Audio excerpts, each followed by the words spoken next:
more. Shoot, I liked them all a lot. I think they're all great guys. The administration spoke really highly of them.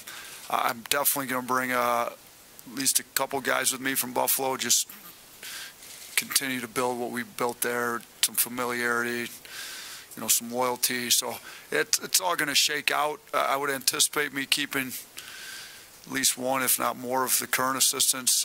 You know, it's going to be hard. I explained to them stuff's not easy. Wish I had a lot of spots. I'm figuring all that out. Shoot, yesterday at this time I was still trying to figure out my contract. So we're less than 24 hours in, but we're figuring it out. And hopefully within the next couple of weeks we've got the pretty good staff here figured out. But yeah, shoot, there are a lot of people hit me up that want to be a part of the staff here. I know that there's a lot of good candidates out there. Then I've talked to a handful of them already, but my phone's been ringing off the hook.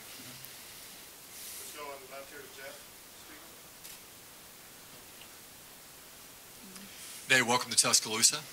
You mentioned you had spoken with Kyra, John Petty, Daniel Giddens, and Dazon Ingram have all been in the transfer portal. What kind of feedback have you gotten from them in terms of their future with the program? Yeah, you know what? I want to have individual meetings with the entire team. We started with a couple this morning, just looking at class schedules when, you know, certain guys could get together. I'm going to meet with the entire team.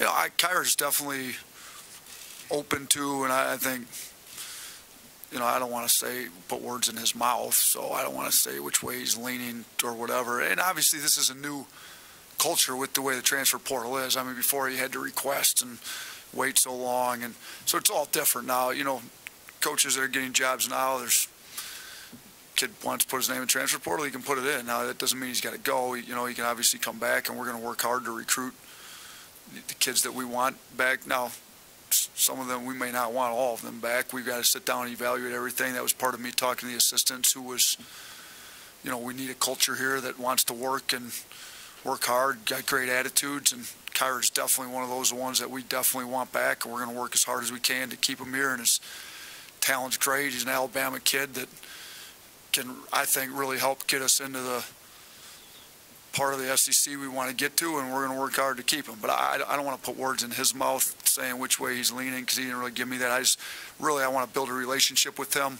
and that's kind of what we agreed on after I met with him this morning. He was great. He was cordial. He was polite. You know, I really liked the kid from the initial meeting I got, and he's going to get in workouts with us next week. We're going to work out. Let's build a relationship. You know, he's going to give me a fair shake to coach him, and we're going to take it from there. Rashad Snell with Alabama News Network in Montgomery. Coach, your athletic director at Buffalo just recently tweeted out a picture of you signing the contract extension with these guys. So what was it about Alabama, you know, from what you built at Buffalo that drew you to Tuscaloosa?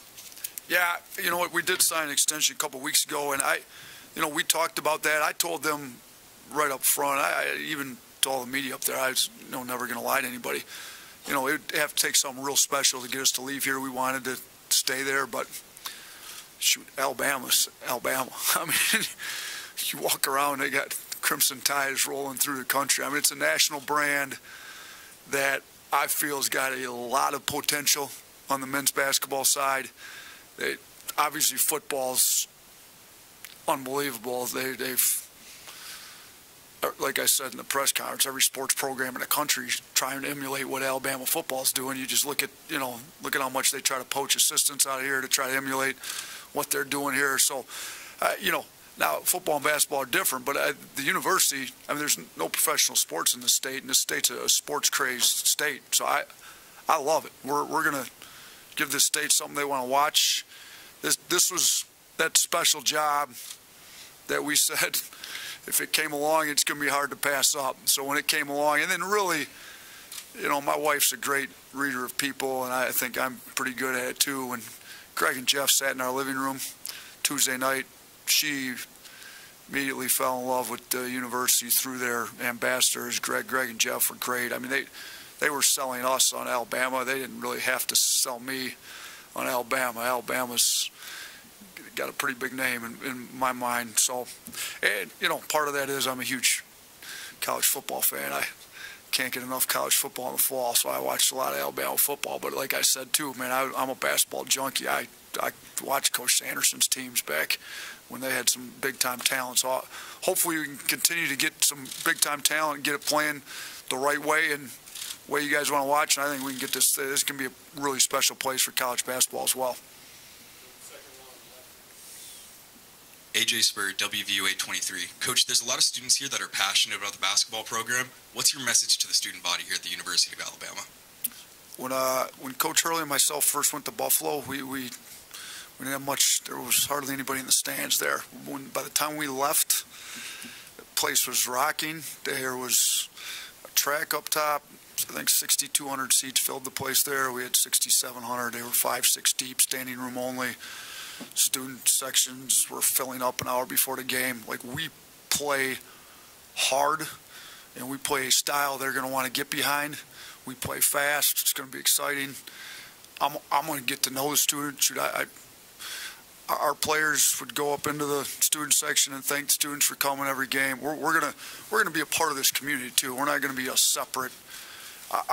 We teach our guys, just because you've been given a gift of basketball doesn't mean you're better than the rest of these students. You're just like them. You've just been given God's given you a gift that the rest of them don't have nearly as well at, as good a gift as you have. So we're going to endear ourselves as students. I'm going to get out and meet them. I'm going to make sure that they know they're wanted and needed. That's college athletics. I mean, professional athletics, you can sell a place out, but they don't have a student section there. That's what makes college athletics. There's so many people in America that love college athletics, and it's the students that make college athletics college athletics. So we're going to make them feel real valued, because they are valued with the way we want to run our program. For a couple more questions for Coach before he has to go out. Let's go back to Jeff here on the left. Nate, 6 years ago, Buffalo gave you a shot as a high school coach to be an assistant coach. Do you see like an opportunity to, if you have an opportunity to add a high school coach to your staff? Is that something you would be interested in doing? Here's what I'm going to tell you. When Coach Hurley gave me the chance, they valued high school coaches a lot more than most Division I coaches did, being the fact that his father's a Hall of Fame high school coach.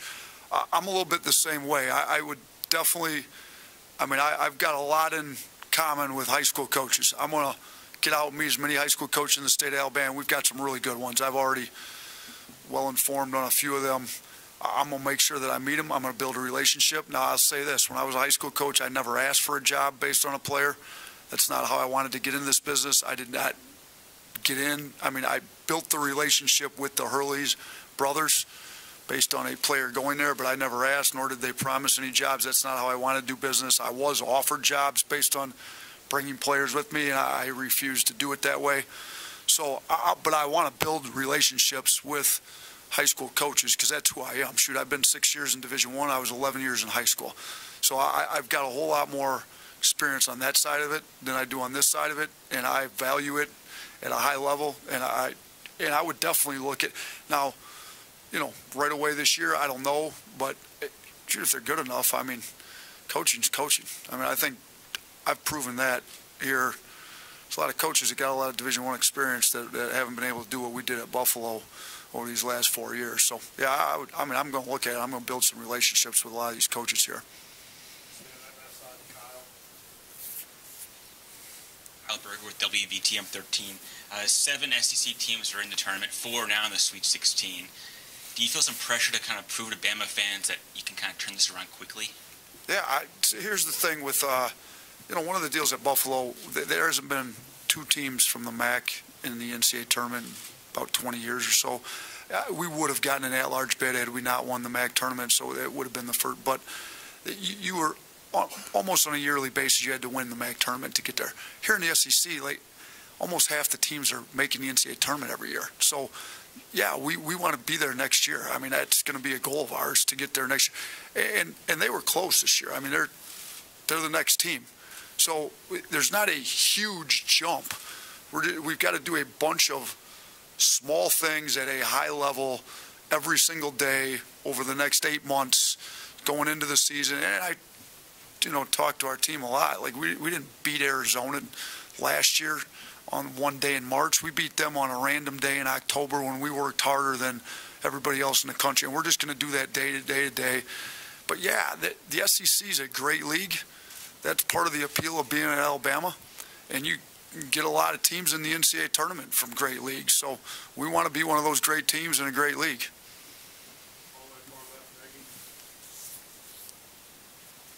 Could you elaborate on those core values you spoke about earlier to establish the culture of your team?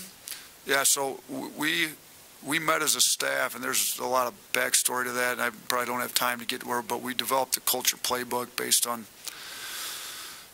a guy that came in and spoke to the football team at Buffalo, and so when we talked, like, what do we value the most? Well, we need our guys to play hard. That's, to me, that's our whole blue-collar mentality, so that's our max effort, but it goes beyond practice, games. If it just becomes the core of who you are, when you do something, you're going to give it max effort. So we talk about it in academics. You know, now max effort looks a lot different in academics than it does in the weight room or the practice floor. But we're going to give our all. If it's worth doing, it's worth doing at a high level. We're going to give maximum effort. And if your teammate's not giving it, then you're to hold your teammate accountable. And that's part of our second one's continuous growth. I'll get there, but that's part of the selfless love, which is the third one. We want a culture of accountability. And if I love you, and you and me are roommates, and we go back, and you're going to smoke weed, well, that's not what's best for you. So if I really love you, I'm going to call you out for that.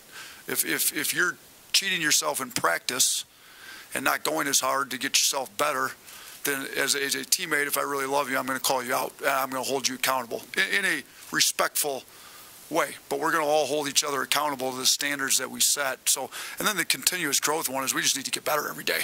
So, and that's where, I mean, we had guys, I had to have it.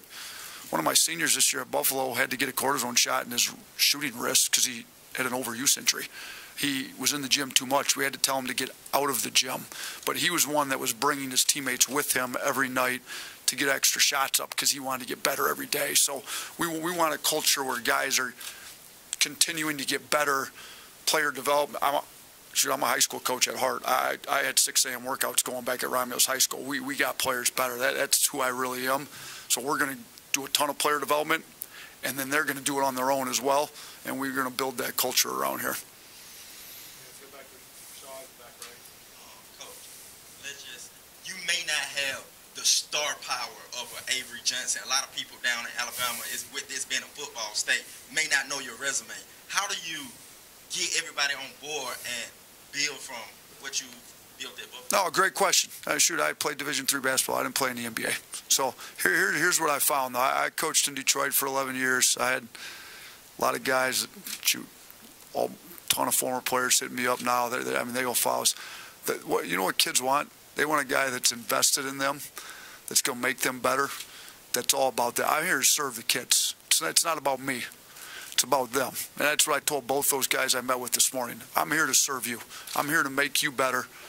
I'm here to help you grow into what you want. You tell me what your goals are, and I'm going to do everything in my power to get you to where you want to get. You want to make the NBA? Then we're going to sit down, we're going to watch video, we're going to break down NBA film on guys that look like you.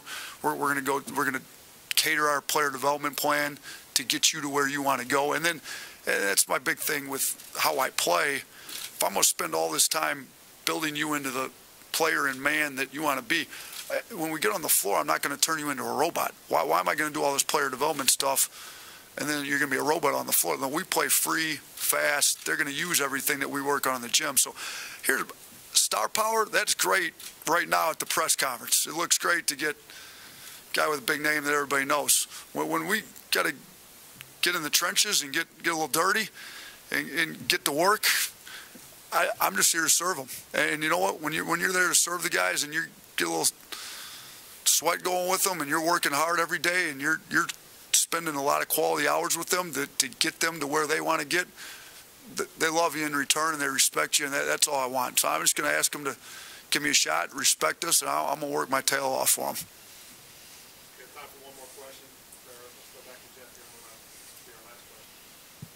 Nate, Aaron said you were going to have a pretty busy schedule today. What does that schedule include? I imagine some recruiting. Yes, I've got calls. I've already made some calls to parents, recruits. Like we made call last night. You know, that was we got in here a little late after everything, but got some more meetings set up with the team, got some meetings set up with staff. Then in the evening, I'm going to get to the recruiting calls. I mean, here's the bottom line. Coaches run the program, obviously, and I mean, shoot, football programs here, best example. Coach Saban comes in and they start winning at a high level immediately. But the one thing Coach Saban gets is that players win the games. So, like, this is the one thing I get. Players are going to win. The recruiting is the lifeblood of the program. I've got to keep the best players that we currently have here. We need to recruit them, re-recruit them, and that's the way it is in the culture of college basketball right now. You better, and that's where you get guys to play hard by setting your culture. You don't demean them. You build them up while holding them accountable to play hard. So we're going to re-recruit our guys here, and we are going to re-recruit the guys that are signed, and then we still have a few openings, and we're working hard right now on filling those with the best available prospects we can get on this team. But yeah, shoot, my day's packed if you looked at my schedule, but after about 6 o'clock tonight, it's all open from there, and it's going to be straight recruiting calls for the most part. All right, thank you, Coach. Appreciate it. Yep, thanks to everybody. Appreciate it.